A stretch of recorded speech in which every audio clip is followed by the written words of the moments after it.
Fernando Medina e Marco António Costa estão frente a frente nesta edição da noite. Muito boa noite aos dois. Olá, Marco António Costa, comece pela sua nota prévia. Muito boa noite. Muito boa noite. Eu gostava de começar por dar nota que, no âmbito da preparação do programa eleitoral que o Partido Social Democrata está a fazer para as próximas eleições legislativas, hoje tivemos a oportunidade de receber a plataforma nos meios privados de mídia e que nos trouxe um conjunto de questões que são questões de atualidade, de modernidade e que se prende com a necessidade de olharmos para o conjunto de evoluções tecnológicas que hoje estamos a viver no nosso cotidiano e a interação que isso tem com uma certa canibalização de todo um conjunto de conteúdos que são produzidos em Portugal pelos mídia e que são incorporados por essas plataformas internacionais que se sobrepõem aos Estados e que de alguma forma obtêm por essa via lucros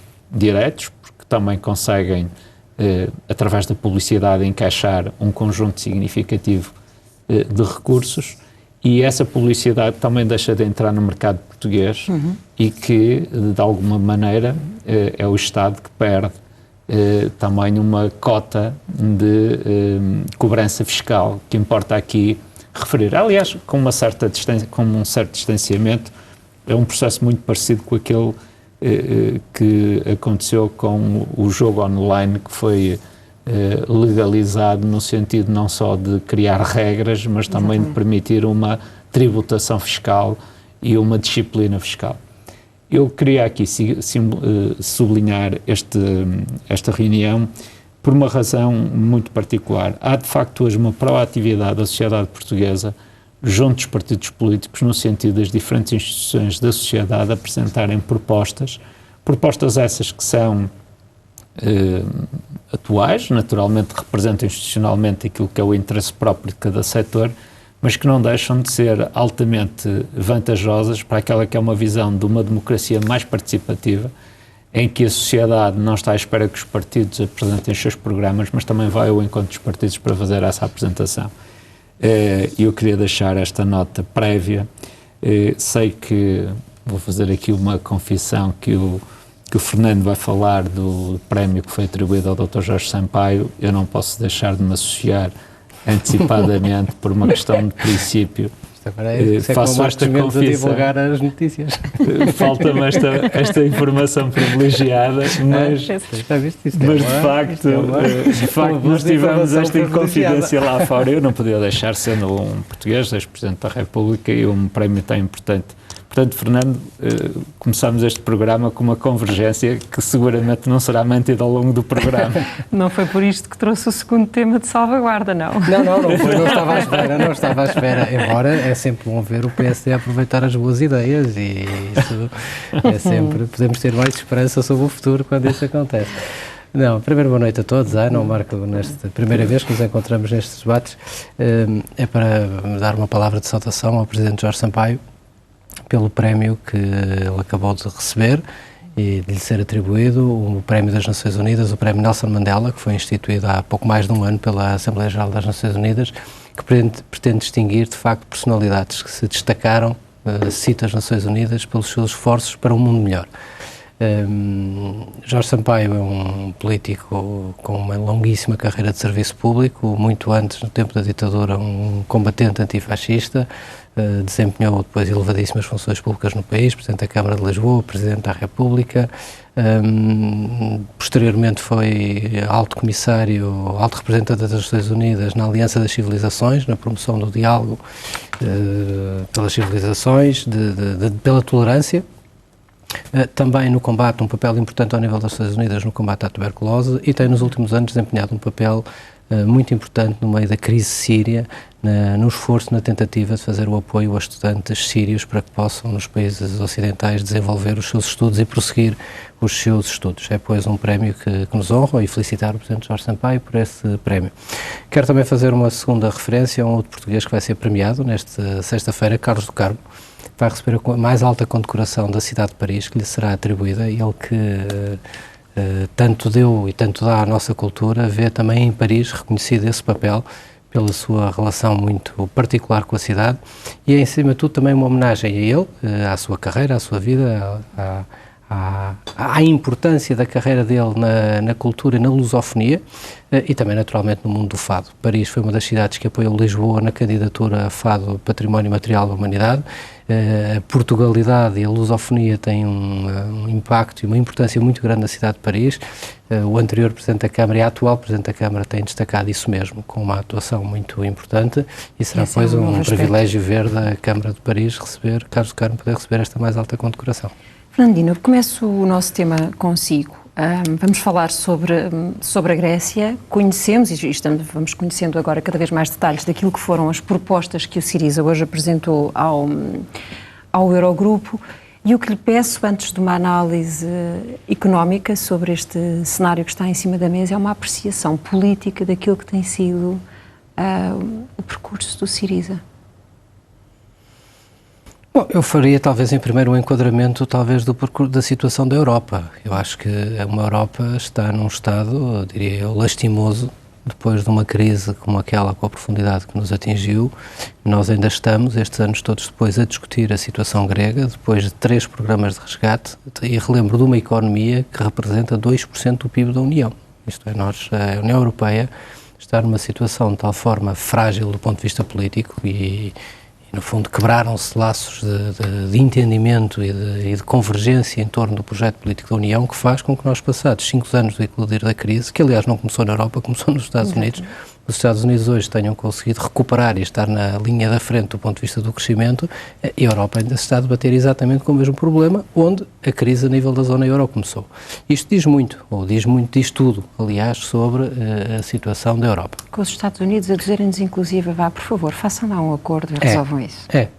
É mesmo isso, e por isso tudo aquilo que esteve na base da construção do projeto da União Europeia, da União Económica e Monetária, e fundamentalmente a moeda única, que era criar uma moeda de referência, uma moeda de reserva que contrabalançasse o poder do dólar e desse, no fundo, uma voz à Europa na cena mundial, está a reverter precisamente ao contrário. Por isso a Europa hoje é uma realidade política paralisada, está há anos encerralhada e a tentar resolver o problema criado na sua moeda e não consegue resolver, e digo eu, por uma economia que vale 2%. Os americanos, aliás, olham para isto de forma acham que nós somos muito estranhos, porque os economistas americanos, uma vez tive a oportunidade de dialogar com um ilustre, dizia, é para nós incompreensível como é que vocês têm essa crise toda com um Estado que para nós tem o tamanho do Alabama. Ninguém põe em causa a União por causa do Alabama. E nós continuamos a discutir a crise grega e continuamos a discuti-la em termos, aliás, muito perto do que a discutimos no início. E talvez outro dado importante da situação é que já passaram por esta situação e por esta negociação e por este palco de negociação governos de várias cores políticas na Grécia, que foram caindo uns atrás dos outros. E recordo, aliás, o seguinte: este governo do Syriza chegou porque o governo anterior da Nova Democracia, da direita, do centro-direita, recusou-se a aplicar um novo programa de austeridade que a Europa lhe exigiu e decidiu convocar eleições. E por isso a postura da Europa, do ponto de vista da solução, passado estes anos todos, só tem uma leitura política, já não tem uma leitura económica, acho que... E o Syriza começou por dizer que não aplicava coisa nenhuma e está a ir muito mais longe do que foi o governo anterior. Bom, veremos o resultado, não sei qual é o resultado que hoje teremos. Eu acho que há 2 preocupações de fundo sobre a situação que temos. Uma primeira é a situação do imediato, por assim dizer. E acho que estará muito mal... Não deixar a Grécia entrar em incumprimento. Não, e acho que estará muito mal quem desvalorizar o que é um cenário de incumprimento da Grécia e de saída da moeda única. Acho que, quer dizer, o Draghi disse tudo, é terreno não conhecido. Isto é, uma moeda que deixa de ser única e um pacto de um câmbio irrevogável que passa a ser revogável terá consequências profundíssimas e por muito e muito tempo. E por isso, quem desvaloriza essa dimensão, acho que é um erro. A segunda questão, que me parece igualmente importante, é a seguinte: eu acho que a Grécia e a Europa mereciam ter uma solução definitiva para o problema. E uma solução definitiva é não termos aquilo que temos tido até agora, que são as soluções que, no fundo, se arrastam no tempo sem nunca resolver o problema. E por isso, a Grécia hoje tem, e cito o que é o Financial Times, o economista-chefe do Financial Times, que diz: a Grécia teve, desde que começou o seu programa, uma queda do produto de 27%. Tem um ajuste orçamental em saldo, descontando a situação económica, por isso em saldo estrutural, que ajustou 20 pontos do PIB. Tem uma correção da sua balança externa em 16 pontos do PIB. Teve o desemprego acima de 30. Nenhum país teria o seu sistema político a aguentar isto. No fim disto, continua com a dívida do tamanho que tem e a dizerem que continuem a fazer o mesmo.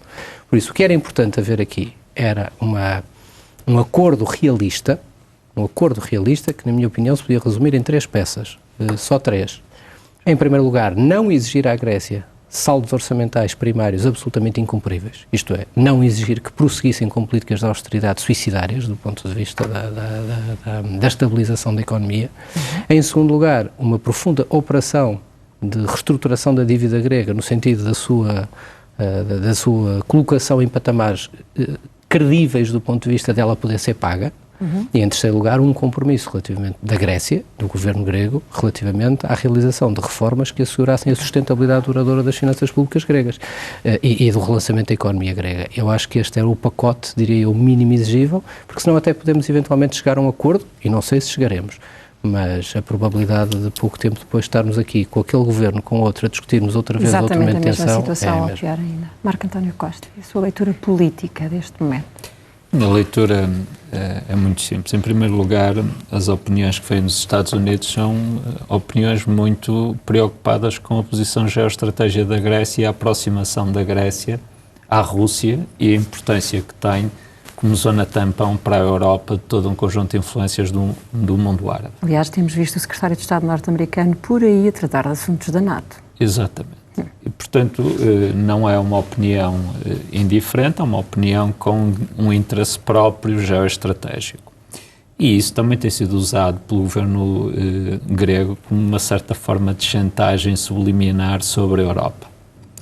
Em segundo lugar, é preciso recordar o ponto de partida. E o ponto de partida foi que quando o Syriza chegou ao poder, as promessas que tinha feito aos gregos era aumentar o salário mínimo nacional para 750 euros, fazer a reversão de todas as nacionalizações que tinham ocorrido, fazer a renegociação da dívida e houve uma sequência de episódios de avanço e recuos, de atitudes inconsequentes da parte do governo grego, protagonizados fundamentalmente pelo Ministro das Finanças Varoufakis, que levou a que se instalasse rapidamente um clima de desconfiança dos restantes parceiros europeus, nomeadamente da zona euro, relativamente às reais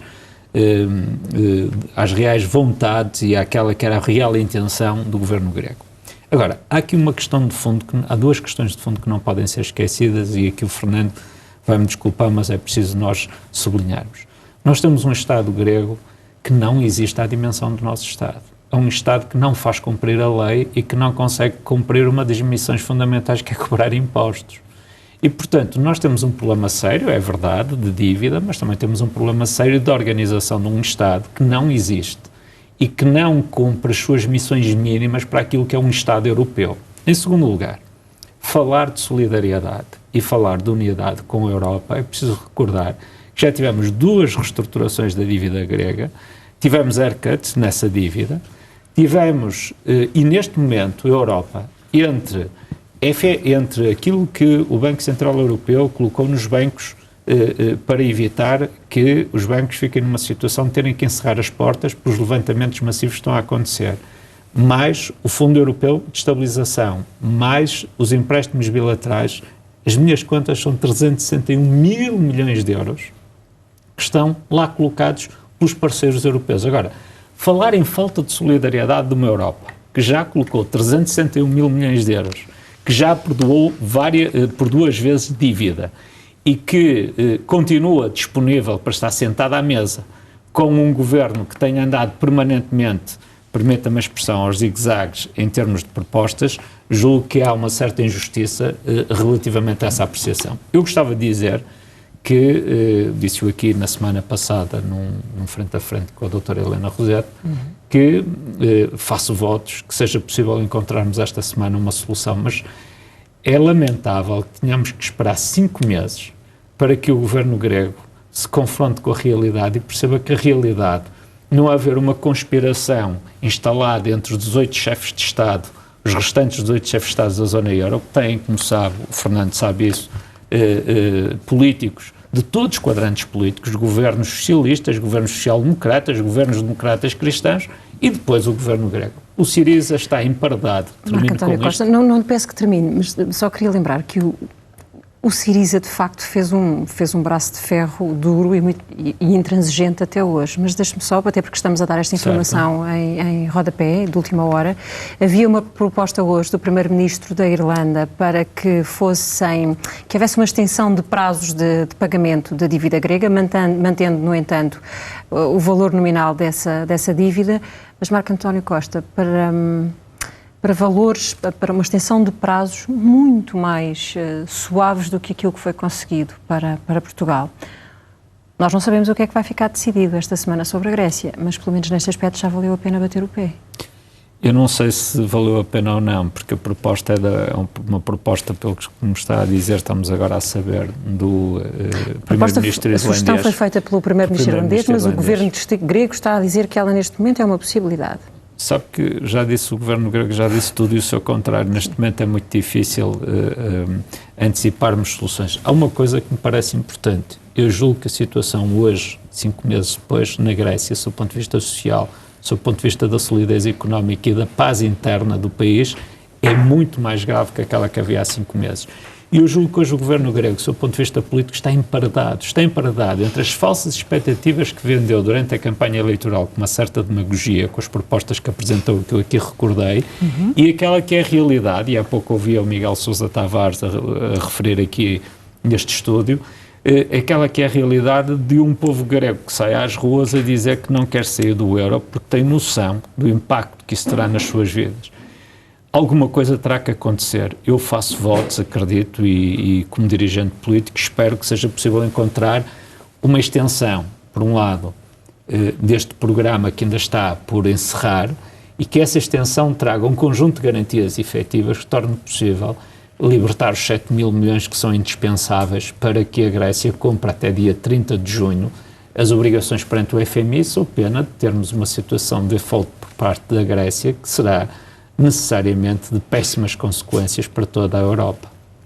Não sei se quer rebater algum destes pontos. Vamos lá ver, eu quero acima de tudo chamar a atenção pelo seguinte: aquilo que a Europa está a impor à Grécia é muito semelhante àquilo que a França impôs à Alemanha no final da Primeira Guerra Mundial e no pós-recessão, isto é, estarmos com uma política deflacionária de austeridade para pagar uma dívida gigantesca vai alguma vez funcionar. Nós sabemos, aliás, como é que acabou no caso de alemães. Acabou com a ascensão dos extremos ao poder na Alemanha e acabou depois, aliás, com o write-off de grande parte da sua dívida e com o não pagamento de uma parte importante da sua dívida. A questão básica que se coloca é a seguinte. Houve um perdão. É que um perdão enormíssimo da dívida, além de termos tido uma guerra pelo meio. Sim, mas não tinha sido um empréstimo. Era uma dívida por cálculos de destruição de guerra. Compensações de guerra, compensações de guerra, empréstimos para pagar parte dessas compensações de guerra e, no fundo, a aplicação de uma política que era impor um regime de austeridade para um conjunto de volume de pagamento absolutamente incapaz de ser feito por uma economia depauperada. A situação da Grécia é esta. Nós podemos fazer toda a discussão moral sobre o Estado, se é melhor, se é pior, eu acho que isso do ponto de vista... Não, até política. É relativamente, do ponto de vista macroeconómico, este é que é o problema económico. Vamos nos abstrair disso, abstraindo que eles têm uma máquina fiscal deficiente, que terão, seguramente pior que a nossa, seguramente a nossa é pior do que de outros países mais avançados, um conjunto de outros problemas. O problema aqui é um problema, diria eu, quase macroeconómico. Um país que é levado a este extremo, de queda de 30% do produto, que é levado a quase 30% de desemprego, que é levado a uma situação de tensão extrema sobre isto e que tem uma dívida de 180%, isto precisa de um programa realista. Se a Europa, 5 anos depois, a coisa que tem para lhes propor é o mesmo, eu com franqueza não me interessa muito se chama Syriza, se chama PASOK ou Nova Democracia, porque na Grécia, os 3 partidos, aliás, tiveram que enfrentar a mesma Europa. Diz o Marco António, bom, mas à mesa dos 18 estão partidos de várias cores, estão países com várias cores no governo, é verdade. Mas o que há aqui uma diferença. É que os países do Norte, muitos deles, estão por convicção e reféns, alguns deles, de interesses de curto prazo relativamente às suas opiniões públicas, e os países do Sul estão na conivência, estão na tentativa de que essa posição mais cúmplice com os do Norte estraga algum benefício. É essa a situação. Eu vejo isto de um ponto de vista mais de fundo. Eu acho é que prolongar esta agonia, triturando sucessivamente os governos todos e causando uma situação de falência acrescida do Estado, mas qual é o resultado disto? Nós daqui a um ano, se chegarmos a um acordo nos termos que é proposto, uma pequena extensão daqui, um pequeno corte dali, uma solução daqui, nós daqui a 6 meses estamos aqui os dois, quando calhar a nossa vez nas rotações, na altura anunciarei eu o teu tema prévio, que é para retribuir com a mesma elegância, mas a verdade é que a Grécia estará pior. Pode, aliás, já não ter Siriza, podemos já estar a discutir o Aurora Dourada, não é? Ou outra coisa qualquer que apareça na Grécia, se é que aparece alguma coisa, ou então os militares, ou outra situação qualquer, e do ponto de vista económico estamos na mesma. Pomos a Europa... O que é a Europa? Que Europa é esta, após estes anos todos? A viabilidade deste país com os números que temos em cima da mesa. Eu acho que a viabilidade de qualquer programa que exija superávites primários, isto é, libertação orçamental, para pagar estes volumes de dívida, com estes níveis de desemprego, é um absoluto disparate, é um absurdo económico que nunca irá acontecer. Depois de 2 perdões de dívida. De dois. E uma das razões dos falhanços dos perdões é porque os perdões de dívida foram demasiado curtos. E a seguir esses perdões, ou quando se fizeram esses perdões de dívida, o que é que se exigiu? Exigiu-se que esses países tiverem superávites primários, que a Grécia tivesse um superávit primário de tal forma grande que ele era impossível de pagar. Dizia o comissário francês, só para concluir, concluo só muito rápido. Para vermos o ponto recuado que estamos nestas negociações, do ponto de vista da credibilidade da resposta política da Europa, dizia o comissário europeu Moscovici, socialista, em que dizia, não, nós estamos aqui a fazer uma cedência, nós estávamos a pedir um superávit primário 2,5 ou 3, agora já só pedimos 1,4,5 para o próximo ano. Desculpa, isto não tem qualquer tipo de realismo. Só gostava de dar nota de uma coisa, julgo que temos de terminar, é muito rápido. Já tínhamos de terminar. Houve 3 países que partiram quase na mesma situação, a Grécia, a Irlanda e Portugal. Não é verdade. As circunstâncias de base são diferentes, mas a verdade é que Portugal e a Irlanda hoje estão diferentes da Grécia. Marco António Costa e Fernando Medina, não tenho mesmo tempo, mas espero voltar a ter-vos aqui para até discutir para ele poder anunciar acordo para a Grécia que funcione. Vamos sair agora, vem aí o dia seguinte com o Paulo Garcia. Boa noite.